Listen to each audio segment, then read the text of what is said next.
Labas vakaras, Baltijos televizijos eteryje antradienio karštas vakaras. Šiandien Seimas pritarė pensijų reformos gairiams, sodros reformos gairiams, tad kur ji suka mūsų gyvenimą, kur ji suka mūsų pensininkų gyvenimą, apie tai šio vakaro diskusija kartu su Sigitu Besagirsku, Lietuvos pramonininkų konfederacijos ekonomikos ir finansų departamento direktoriumi. Labas vakaras. Labas vakaras. Vilniaus universiteto profesoriumi Romu Lazutka. Labas vakaras. Labas. Algirdu Butkevičium, socialdemokratų pirmininku, Seimo nariu. Labas vakaras. Labas vakaras. Kestučiu Masiuliu. Kestutis yra Tėvynės sąjungos Lietuvos krikščionių demokratų frakcijos seniūno pavaduotojas, taip pat parlamentaras. Labas vakaras. Labas vakaras. Tai profesoriau, nuo jūsų pradedam, kur link šitą reformą, kurią šiandien patvirtino Seimas, gairės tiksliau, kur jos link suka mūsų gyvenimą? Jos numato stiprinti socialinio draudimo pensijų sistemą ir man atrodo, kad tai yra labai gerai. Nėra ten jokių numatyta revoliucijų. Kritikai gali sakyti, kad tai yra labai blogai, bet aš jau senai, kiek leisdavo tik man pasisakyti, minėdavau, kad pagrindinės problemos yra ne sodroje, ne socialinio draudimo pensijų sistemoje, bet ekonomikoje, mūsų netgi demokratiniai sistemoje ir ypatingai darbo rinkoje. Tai tie dalykai, kai tvarkysis ir juos tvarkysim, tai sodros padėtis gerės. Mes turim ir patirtį. Buvo vadinama Rusijos krizė. Po Rusijos krizės keletą metų sodros padėtis buvo labai prasta, pasitikėjimas sodra buvo labai mažas ir buvo deficitas, po to ekonomika atsigavo, darbo rinka atsigavo, sodro pasitikėjimas buvo 70%. Taip, bet yra požiūris, kad sodra yra blogis, kad sodra yra piramidė, neefektyvi, neleidžia žmonėms matyti jų pajamų ir ten daug skęsta mūsų pinigų. Čia yra panašu kaip požiūris į automobilį. Jeigu neįpili benzino, jis nevažiuoja, tada galima sparti padangas ir piktintis, kad automobilis yra blogas. Bet sodra iš principo yra perskirstomoji sistema ir jeigu jai neduodam pinigų, neperskirsto. Žinoma, kad detalių yra ir ten reikia taisyti, reformuoti. Bet aš grįžtu prie tų gairių. Pagrindinė kryptis ten yra akcentuojama keliais punktais, kad reikia stiprinti socialinio draudimo sistemą. Bet ankstesnė buvo kryptisgi, kad stiprinti privatų elementą, kad kuo daugiau privatizuoti sistemos ir anksčiau sakė, kad tai yra būdas, kaip užtikrinti gerą gyvenimą pensijoje. Sigitai, jūs pritarėt šitai reformai ir sodros stiprinimui, ar ne?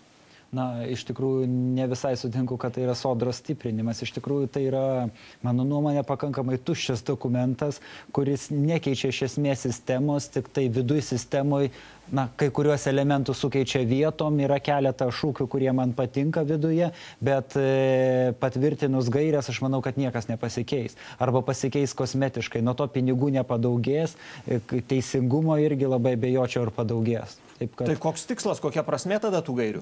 Gairių prasmė, kaip ir kai kurių dabartinės vyriausybės darbų, rodyt, kad dirbam.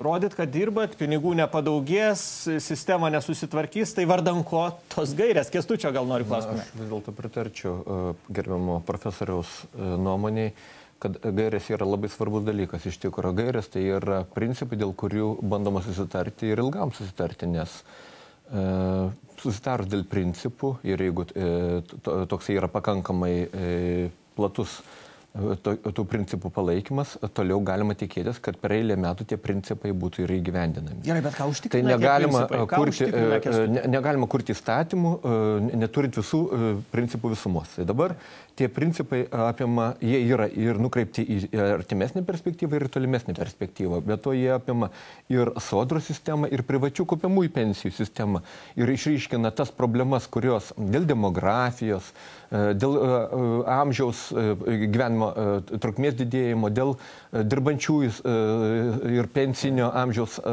žmonių santykio pokyčių ir panašiai, tokių problemų atsiranda.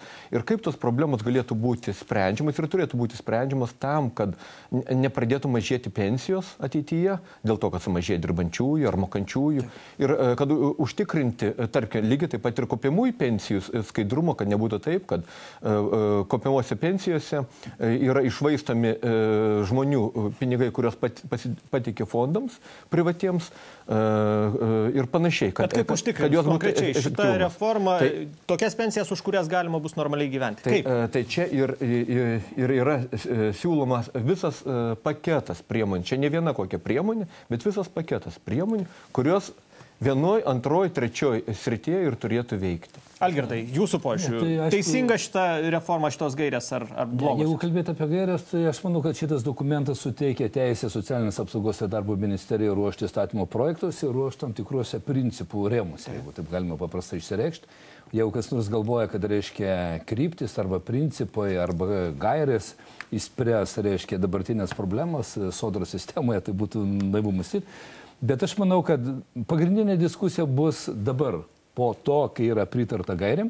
Lauksim, kokie bus įstatymo projektai Seime, nes, kiek girdėjau, socialinės apsaugos ir darbo ministras artimiausiu metu jau ruošiasi vieną projektą pateikti, paskui birželio mėnesio pabaigoje kitą projektą. Tai čia, aš manau, mes galėsim konkrečiai diskutuoti. Dabar Bet gal padiskutuokim, Algirdai, jeigu dabar kalbėti, nes čia įdomių dalykų yra. Štai įsteigti valstybės valdomą pensijų kaupimo bendrovę antrosios pakopos fondams valdyti. Ne, tai niekada tokiems dalykam nepritarsiu, tai yra vis dėlto administravimo papildomų lėšų panaudojimas arba tiesiog mes kažkokią tą instituciją nepasitikim, nes aš manau, galima pačioj sodros esančių sistemui padaryti tam tikrą reformą arba padaryti tam tikrą gal komitetą ten, jeigu norim, kuris būtų nepriklausomas, kuris dabar vadovauja sodrai arba audito, galima išorinį... Jūs manot, antros pakopos nereikėtų liesti, nereikėtų leisti išeiti. Tai čia yra kitas dalykas, vis tiek mes negalim per daug kalbėti apie tam tikrų sistemų pakeitimą arba sugriuvimą arba atsisakymą. Mano manimu, mes turim kalbėti apie tai, kad norint, reiškia, pritraukti žmonių didesnį pasitikėjimą, kaip bus vis dėlto su sodros deficitu. Ar gal reikėtų skolintas visas valstybės lėšas konsoliduoti ir perduoti valstybės iždui valdyti. Tai tada savame suprantama, pati valstybė turėtų skolintis, bet nekalbėti, kad jau sodra tuoj subankrutuos, matot, kad jau deficitas yra labai didžiulis, čia jau manau, yra labai svarbus aspektas. Antras dalykas, reikėtų gal tikrai skirti valstybinės, nors ir dabar valstybinės pensijos yra finansuojamas iš valstybės biudžeto, bet yra socialinio draudimo pensija ir bazinė pensija. Bazinė pensija gal vis dėlto turėtų būti perkeliama į valstybės biudžetą. Bet tai čia yra, tai va čia yra tam tikros nubrėžtus kryptis. Bet profesorius kažkada sakė, koks skirtumas, ar čia vyras iš žmonos skolinsis, ar žmona iš vyro. Jeigu tu eini skolintis į tarptautinės institucijas ir skolinasi pati sodra, tai jau finansinės tarptautinės institucijos vertina tik sodros biudžeto pajamas, išlaidas ir, reiškia, perspektyvą ir jie netgi gilinasi kokia tolimesnė reforma. Bet norint, aš tik pasakysiu vieną gal sakinį. Norint įspręsti sodros reformas, mes turim kalbėti apie darbo rinkos situacijos pasikeitimą. Mes turim kalbėti apie emigracijos sustabdymą. Mes turim kalbėti apie naujų darbo vietų kūrimą. Mes turim kalbėti apie darbo užmokesčio didinimą. Turi plėstis apmokestinimo bazė. Arba skaičius dirbančiųjų didėti, arba darbo pajamos didėti, arba tiesiog pensijas moka dirbantieji, ir niekas turim kitas. Padaryti tokią sistemą, kad nebeišvengti, kuriems ir mokėti įmokų į sodrą gaunantiems labai didžiulės sumas. Gerai, gal nuo pradžių tada, Kęstuti, jūs norėjote dėl argumentų, aš norėčiau konkrečių argumentų, dėl ko tas valstybinis fondas turėtų būti, kuris administruotų antrą pakopą. Na gerai, jeigu kalbėti apie antrą pakopą, tai išryškėjo tam tikros gana ženklios spragos. Na, tarkime, žmonės mokantis į kaupiamasias kaupiamus pensijom susiduria tokia situacija, kad sumoka tam tikrą sumą, iš karto nuo to yra skaitomi pinigai. Nepriklausomai nuo to efektyviai, neefektyviai buvo valdoma. Ir neretai yra neefektyviai valdoma ir nėra aiškių kontrolės mechanizmų ir paskatų efektyviai valdyti. Bet valstybinis valdymas pakeltų efektyvumą. Kaip dabar aiškėja, kad valstybinė sodros sistema administravimas suryja mažiau pinigų negu privačios, tai tada galima kelti klausimą, ar tikrai taip turi būti. Socialdemokratai, kadangi jie tą sistemą įvedė, tai jie gal nemato spragų, bet vis dėlto reikėtų pripažinti, niekas nenori kaltinti čia politiškai, kad socialdemokratai kažką taip blogai darė. Tiesiog tokia buvo patirtis, gal nesuprato. Mes perėmėm iš konservatorių.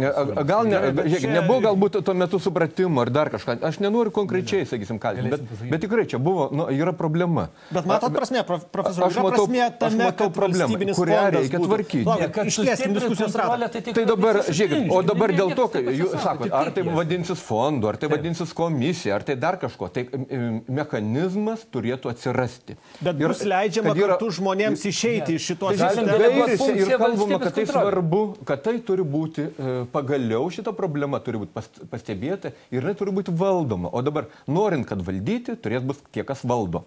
ne šiaip pasišnekam ir niekas nevaldo. Gerai, Susibė, profesoriau, geriau valdys valstybė negu privatus elementas šitą sistemą? Yra visai, yra valstybiniai, yra socialinių partnerių fondai vakaruose, bet kaip be būtų dominuoja vis tik tai tokie fondai, kur masiškai žmonės dalyvauja, tai nepelno siekiantis jie yra.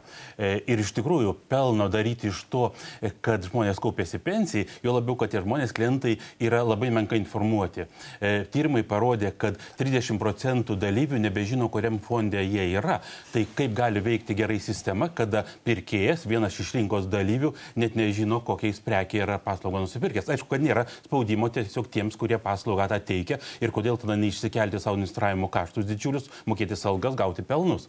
Sąskaita tų žmonių, kurie kaupia, o jie dar nelabai kreipia dėmesį ir todėl, kad jiems, galėtume sakyti, kabutėse nekainuoja, tai jie iš savo kišenės nemoka. Tai žiūrėkit, beveik milijoną žmonių dalyvauja. Jie tikėjosi, atėjo į šitą sistemą, tikėjosi, kad tie procentai valstybės bus pervedami, jie turėjo tokius lūkesčius, dabar mažinami procentai, perstumdam valdymo mechanizmas keičiamas. Kaip tiem žmonėms susigaudyti? Jų lūkesčiai buvo labai nepagristi. Ir dabar, jeigu mes paklaustume, kiek žmonių žino, kurie dalyvauja, kad jiems sodros pensija bus sumažinta ir kokia dalimi bus sumažinta. Ir jeigu dar paskaičiuotų dabar, tarkim, per tuos metus nuo 2005 metų, kai jie dalyvauja, kiek jie ten sukaupė ir kiek jie praras sodros pensijos, jie labai nustebtų. Taip, bet kažkas pasakojo žmonėm apie didžiulės pensijas. Manot, kad čia yra interesai, yra neatsakomybė politiko, kada ir politikai verčiami kažką daryti. Sako, štai sodrų deficitas, reikia privatizuoti ją. Ir pradėjo privatizaciją. Ir tas politikas galėjo būti tiesiog įspaustas į kampą, jis nori išbūti valdžioje, jis daro bet ką, kad tik tai išbūtų.